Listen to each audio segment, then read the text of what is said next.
Welcome to Kenton's videos. Enjoy the video. In this video, I will explain how to get Yahoo Finance data in Excel. First, open a new Excel workbook. Navigate to the Data tab in the ribbon. This tab contains all the tools you'll need to import external information.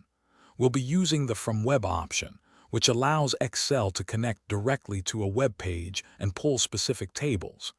This is a powerful way to keep your financial spreadsheets updated. Once you're on the Data tab, click on From Web in the Get and Transform Data group.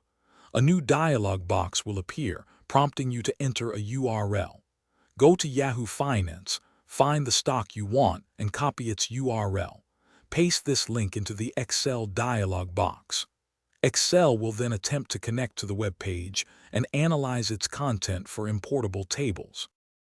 After entering the URL, a navigator window will open, showing a list of tables found on the Yahoo Finance page. Carefully review these tables to identify the one containing the financial data you need, such as historical prices or key statistics. You can preview the data within the navigator. Once you've selected the correct table, click Load to import it directly into your active Excel worksheet. To keep your data current, simply right-click on the imported table and select Refresh. You can also set up automatic refreshes at intervals, perhaps every 15 minutes, by going to Query Properties.